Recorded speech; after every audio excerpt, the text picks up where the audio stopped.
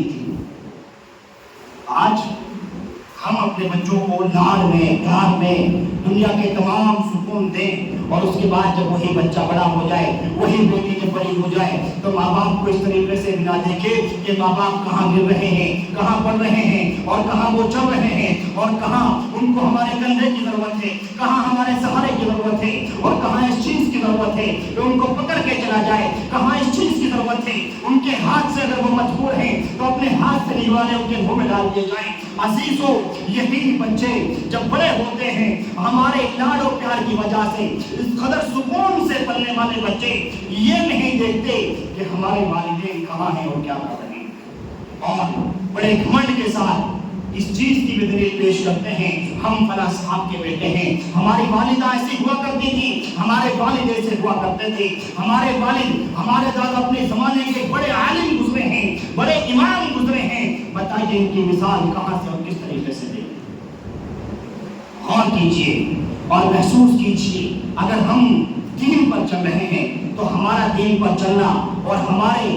گھر ہمارے خاندان کا دین سے دور رہنا عزیزو ہو سکتا ہے کہ اللہ رب العالمین کی گرفت میں لانے کے لیے کافی ہو۔ نبی اکرم صلی اللہ علیہ وسلم ارشاد فرماتے ہیں اور کہتے ہیں کلکم راعٍ وکلکم مسئول عن رعیتہ، تم میں سے ہر ایک شخص ذمہ دار ہے اور اس سے اس کی ذمہ داری کے بارے میں سوال کیا جائے گا، اس سے پوچھا جائے گا۔ ایک امام ہے تو اس سے پوچھا جائے گا جب لوگ تاریکیوں میں تھے، لوگ غلط راستوں پر تھے، تمہاری زبان پر کون سا تالا لگا ہوا تھا، تمہاری زبان کو کتنے پیسوں میں خریدا گیا تھا، تمہاری زبان کو کس قدر روکا گیا تھا، تم کون سے غلام بن گئے تھے، تمہاری زبانوں میں کس قدر تالے لگ گئے تھے۔ ایک بات ہے اس سے پوچھا جائے گا جب تو دنیا کی تمام ذمہ داریاں اپنی اولاد کے لیے اٹھا رہا تھا اور اپنی اولاد کو تمام طریقے سے سکون دے رہا تھا، اس وقت تیری اولاد بے دین تھی، دین سے دور تھی، تیری اولاد غلط راستوں پر تھی،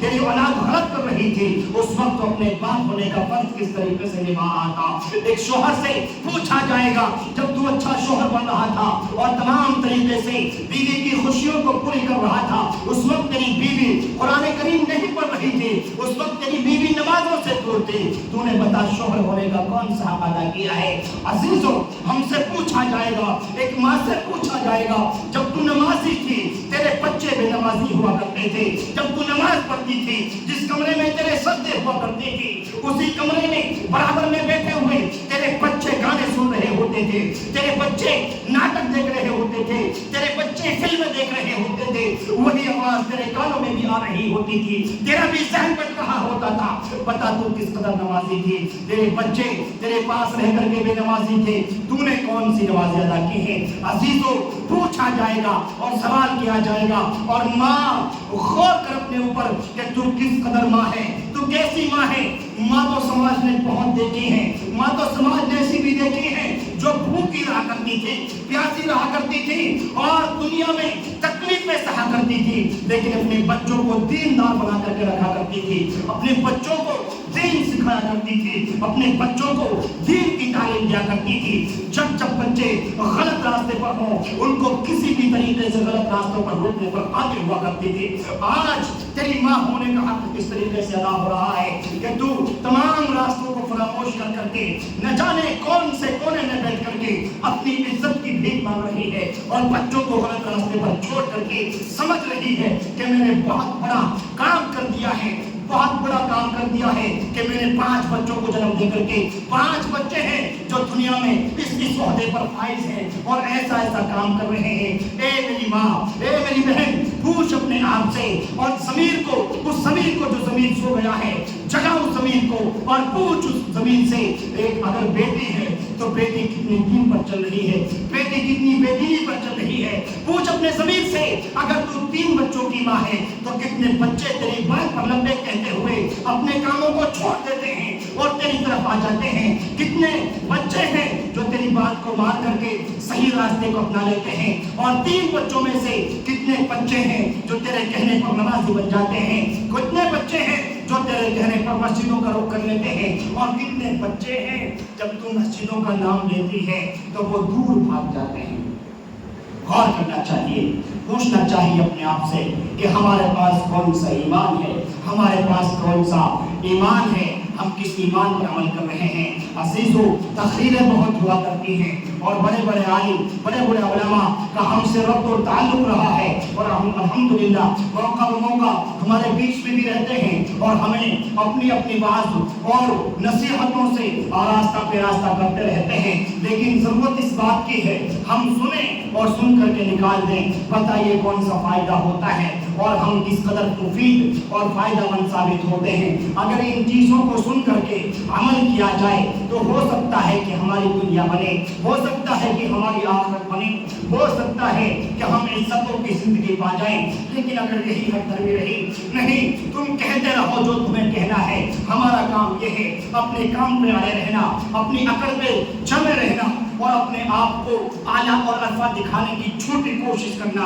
اگر یہی ہماری کوشش ہے تو عزیزو، بڑی سی بڑی تقریریں، بڑے سے بڑے وعظ و نصیحت شاید ہمارے دل کو جھنجھوڑ نہ سکیں، شاید ہمارے جذبات کو جگا نہ سکیں، شاید ہمارے ایمان کو بڑھا نہ سکیں۔ لیکن اگر صرف ہم اتنا تہیہ کر لیں، اللہ ہم تیرے بندے ہیں اور تیرے بندے بن کر کے رہیں گے، اللہ تیرے بندے ہیں، تیرے کہنے کے مطابق زندگی گزاریں گے، اگر ہم یہ تہیہ کر لیں اللہ جس زمین پر چل رہے ہیں وہ زمین تیری ہے، لہٰذا تیری زمین پر گناہ نہیں کریں گے، تو عزیزو ہو سکتا ہے ہم نہیں ہمارا سماج صاف ستھرا نظر آئے، ہم نہیں ہمارا خاندان اچھا نظر آئے، ہو سکتا ہے ہم نہیں ہمارے اڑوسے پڑوسی بھی جو ہمارے دشمن ہوا کرتے ہیں وہ بڑے پھول جیسے نظر آ جائیں۔ عزیزو، ضرورت اس بات کی ہے کہ ہم اپنے آپ کو، اپنے اہل و عیال کو، اپنے بیوی بچوں کو جہنم کی آگ سے بچا لیں، اور اگر نہ بچا سکیں تو یقین مانیے ہم سے بڑا بدقسمت، ہم سے بڑا محروم شخص